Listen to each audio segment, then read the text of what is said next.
Economic problem के बारे में। इकोनॉमिक प्रॉब्लम क्या होती है, इकोनॉमिक प्रॉब्लम को हम किस तरीके से अंडरस्टैंड कर सकते हैं, और सबसे इम्पॉर्टेंट कि इकोनॉमिक प्रॉब्लम का इकोनॉमिक्स में क्या रिलेशनशिप है या इकोनॉमी के अंदर क्या रिलेशनशिप है। क्योंकि यूजुअली हम क्या कर रहे हैं, इंडियन इकोनॉमी रीड करते हैं या माइक्रो इकोनॉमिक्स रीड करते हैं या मैक्रो इकोनॉमिक्स रीड करते हैं, तो हमने क्या देखा वहाँ पर कि व्हाट इज़ इकोनॉमिक्स, है ना, या व्हाट इज़ माइक्रो इकोनॉमिक्स या व्हाट इज़ मैक्रो इकोनॉमिक्स। तो माइक्रो में भी आपने क्या पढ़ा कि जब हम इकोनॉमिक प्रॉब्लम की स्टडी इंडिविजुअल लेवल पे करते हैं, मैक्रो इकोनॉमिक्स में क्या पढ़ा जब हम इकोनॉमिक प्रॉब्लम की स्टडी इंडिविजुअल लेवल पे करते हैं। तो इकोनॉमिक प्रॉब्लम इतना ज़्यादा इंपॉर्टेंट है कि आपको ये समझना बहुत ज़्यादा ज़रूरी है।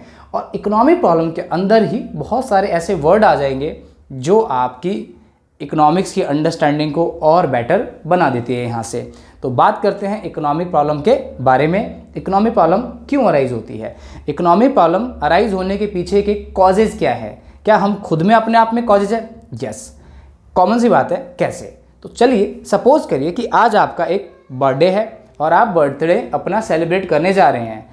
अब बर्थडे सेलिब्रेट करने के लिए ऑन डिपेंडेंसी हो सकता है कि हमारी वांट्स बहुत ज़्यादा हो, राइट। अब हो सकता है कि कोई अपना बर्थडे राइट बहुत अलग तरीके से सेलिब्रेट करना चाहता है और कोई बहुत ही मिनिमलिस्टिक होकर के अपना बर्थडे सेलिब्रेट करना चाहता है।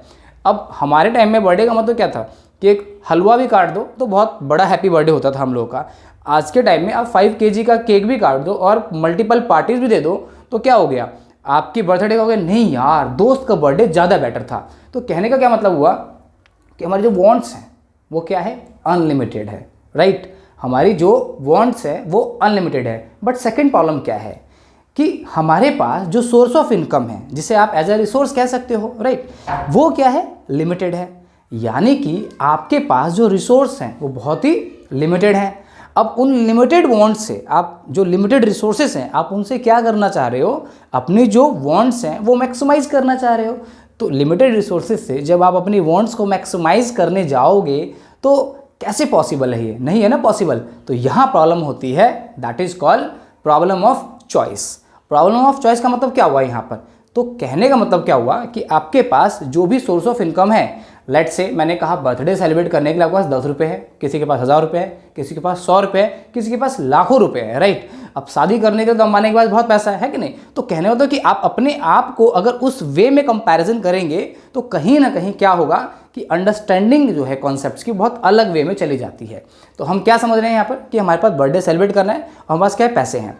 अब हम क्या करेंगे, वहाँ से चॉइसेस बनाएंगे। मैं ये वाला चॉइस पिक करूँ, मतलब मैं पार्टी जो करूँगा सिर्फ 1 kg का केक में कर लूँ या ½ kg केक में। बट केक से तो आप बर्थडे अपना सेलिब्रेट करने जा नहीं रहे हो, है ना। तो देयर आर मल्टीपल्स प्रॉब्लम। तो आपने क्या करा, अलग अलग चॉइस बना ली। अब उन चॉइसेस में से सबसे जो बेस्ट चॉइस होगी आप उनको क्या कर लोगे, पिक कर लोगे। तो जो सबसे बेस्ट चॉइस है आपने क्या करा, उसको पिक कर लिया।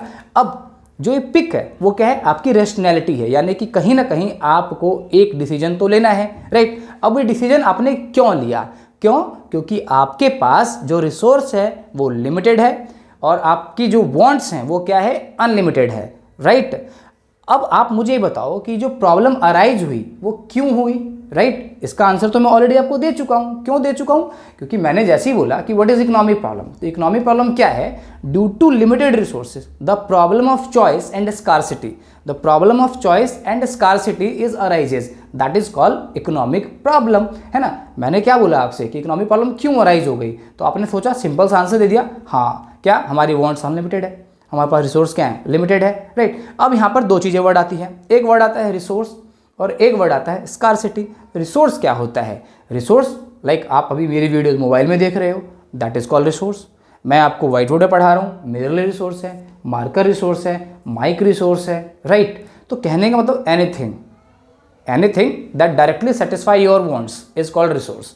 Anything that directly satisfy your wants is called resource. Simple सा, you got my point. Anything that directly satisfy your wants is called resource, right. तो अब रिसोर्स क्या होते हैं, रिसोर्स के क्या फीचर्स होते हैं। तो रिसोर्स कहने का क्या मतलब हुआ कि रिसोर्स क्या है, तो लिमिटेड है, चाहे कंट्री डेवलप्ड हो, चाहे कंट्री अंडर डेवलप्ड हो, चाहे कंट्री डेवलपिंग हो, लाइक इंडिया क्या है, एज अ डेवलपिंग नेशन है। अब आप कहोगे कि डेवलप्ड, डेवलपिंग और अंडर डेवलप्ड का मीनिंग क्या हो सकता है, तो सेम वैसे ही हो सकता है जैसे आप अपने आप को कहते हो कि आप कौन सी इनकम ग्रुप में आते हो। आपके फैमिली इनकम अगर 1 लाख प्लस है तो आप कहोगे सर मैं तो हायर इनकम ग्रुप में आता हूँ, बट हु डिसाइड कि आप हायर इनकम ग्रुप के हो या लोअर इनकम ग्रुप के हो? ये तो गवर्नमेंट ने क्या कर रखे, एक पैरामीटर सेट कर रखे हैं कि आप इस कैटेगरी में हो तो आप ज़्यादा अच्छे हो, इस कैटेगरी में हो तो थोड़े से कम हो। तो वैसे ही क्या है कि राइट, जो वर्ल्ड के पैरामीटर्स यानी कि जो वर्ल्ड के लीडिंग ऑर्गेनाइजेशंस हैं, लाइक IMF हो गया, वर्ल्ड बैंक हो गया, राइट, इस तरीके से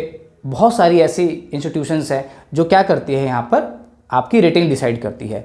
तो वो इनकम के हिसाब से कंट्री की रेटिंग है। तो इंडिया क्या है, डेवलपिंग नेशन है, यानी कि हम धीरे धीरे डेवलप कर रहे हैं। अमेरिका, कनाडा, राइट, जापान, ये सब क्या कर सकते हो आप, डेवलप्ड नेशन है। अंडर डेवलपिंग में क्या है, आप चले जाओ राइट, जैसे अफ्रीकन कंट्रीज चले जाओ, वो सब क्या है, पाकिस्तान चले जाओ, ऑलमोस्ट क्या है, सब अंडर डेवलप्ड कंट्री है। तो कहने का मतलब क्या हुआ, क्या इनके पास रिसोर्स अनलिमिटेड है? नहीं, कॉमन सी बात है, इनके पास रिसोर्स क्या है, बहुत ही कम है, मतलब लिमिटेड है एक तरीके से। क्या इनकी वांट्स अनलिमिटेड नहीं है? यस, कौन नहीं आईफोन चलाना चाहता है? आप भी कहोगे नहीं, बट मेरे जैसा आदमी क्या है, मैं सैमसंग में अपनी वांट्स क्लियर कर लेता हूँ या सेटिस्फाई कर लेता हूँ, तो मेरे लिए वो काफ़ी है, राइट। तो कहने का मतलब क्या हुआ यहाँ पर कि कंट्री के पॉइंट ऑफ व्यू से भी इकोनॉमिक प्रॉब्लम है, एज अ इंडिविजुअल के पॉइंट ऑफ व्यू से भी इकोनॉमिक प्रॉब्लम है, एज अ ऑर्गेनाइजेशन के पॉइंट ऑफ व्यू से भी इकोनॉमिक प्रॉब्लम है, एज अ स्कूल के पॉइंट ऑफ व्यू से भी इकोनॉमिक प्रॉब्लम है, राइट, एज अ गवर्नमेंट के पर्टिकुलर डिपार्टमेंट में भी इकोनॉमिक प्रॉब्लम है। तो कहने का मतलब इकोनॉमिक प्रॉब्लम क्या है, तो इकोनॉमिक प्रॉब्लम क्या है, लिमिटेड रिसोर्स होने के कारण जो प्रॉब्लम अराइज होती है, that is called economic problem, right. तो हमने रिसोर्स के बारे में समझ लिया कि रिसोर्स क्या है, रिसोर्स के दो फीचर्स क्या है। तो रिसोर्स के दो फीचर्स क्या हो गए कि रिसोर्स क्या है, लिमिटेड है। अब लिमिटेड रिसोर्स होने के कारण से जो इसकी वांट्स होती है, राइट, यानी कि क्या होती है, बहुत अलग तरीके से होती है। जैसे मैं आपको एक परफेक्ट एग्जांपल देता हूँ यहाँ पर कि जब आप रूरल एरिया में जाते हैं तो क्या आप मल्टी स्टोरेज बिल्डिंग देखते हैं वहाँ पर, like first floor, second floor, 40 floors तक आप देखते हो क्या? नहीं देखते हो, एक सिंगल फ्लोर या मैक्सिमम फर्स्ट फ्लोर देखते हो। बट जब आप जैसे ही सिटी के अंदर आते हो, दिल्ली के अंदर आते हो, बैंगलोर के अंदर जाते हो, मुंबई के अंदर जाते हो, जयपुर में जाते हो, तो अलग अलग जगह जाते हो जब आप, तो आपको क्या दिखाई देता है वहाँ पर? आपको दिखाई देगा मल्टी स्टोरेज बिल्डिंग्स है ना। क्यों? क्योंकि रिसोर्स लिमिटेड है, तो उसको उसके ऑल्टरनेटिव यूज दिखने स्टार्ट होते हैं। तो जैसे ही रिसोर्स लिमिटेड हुआ तो उसके ऑल्टरनेटिव यूज स्टार्ट हो गए वहाँ पर। तो कहने का मतलब क्या हुआ है यहाँ पर कि रिसोर्स का मीनिंग समझ में आ गया, इसकी दो प्रॉपर्टी समझ में आ गई। अब बात आती है स्कार्सिटी की। स्कार्सिटी का मतलब क्या होता है? अगर मैं आपसे कहूँ तो हिंदी में इसको क्या कहते हैं, दुर्लभता, यानी कि दुर्लभ, यानी कि जो चीज़ आपको ना मिल सके, दैट इज कॉल्ड स्कार्स।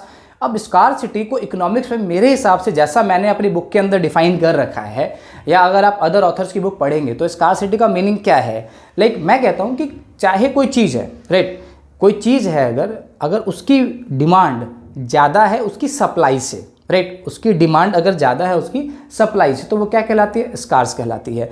जैसे मान लीजिए मेरे पास 10 ग्लास ऑफ वाटर है, राइट, या 10 रोटी है और खाने वाले 10 लोग हैं, तो आप कहोगे कि सर 10 लोगों की डिमांड है और 10 लोगों के लिए चीज़ें मेरे पास अवेलेबल है, तो यानी कि क्या है, फुली सेटिस्फाइड हो जाएंगे सारे। बट क्वेश्चन ये नहीं है, क्वेश्चन ये है कि मेरे पास 5 रोटी है या 5 वाटर बोतल है, अब मुझे डिवाइड कितने में करना है, 10 के बीच करना है, तो 5 को मिल पाएगी क्या? नहीं मिल पाएगी। या हम क्या करेंगे, हाफ क्या करेंगे, शेयर करेंगे, तो उनके लिए क्या कहलाएगी, स्कार्सिटी कहलाएगी। तो स्कार्सिटी भी क्यों अराइज होती है, सेम इकोनॉमिक प्रॉब्लम के जो उसका इकोनॉमिक प्रॉब्लम मीनिंग है। तो हम यहाँ से क्या लेके जाते हैं, तो इकोनॉमिक प्रॉब्लम में हम लेके गए क्या कि इकोनॉमिक प्रॉब्लम क्यों अराइज होती है, ये चीज़ आपको समझ में आ गई होगी अच्छे से, राइट। अब ये चीज़ आप क्या कर सकते हैं, एज अ नोट्स भी पढ़ सकते हैं, इसके ऊपर बहुत सारे क्वेश्चन आंसर्स भी कर सकते हैं। तो इकोनॉमिक प्रॉब्लम क्या है ना। अब इकोनॉमिक प्रॉब्लम क्यों अराइज होती है, तो सबसे पहला रीजन क्या है कि जो ह्यूमन वांट्स हैं, अब आप बोला भी करो, ये कि नहीं है कि अकेले मैं ही बोल रहा हूँ, ह्यूमन वांट्स में क्या है, अनलिमिटेड है, राइट, अनलिमिटेड है।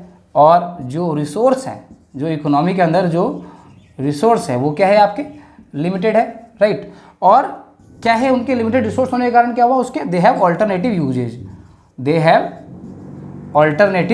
Usage, right. तो ये चीज़ आपको यहाँ पर समझ में आ गई। आप इनको एलोबरेट भी कर सकते हो अच्छे से। रिसोर्स लिमिटेड है, ह्यूमन वांट्स क्या है, अनलिमिटेड है। तो ये है इकोनॉमिक प्रॉब्लम का मीनिंग और इकोनॉमिक प्रॉब्लम क्यों अराइज होती है।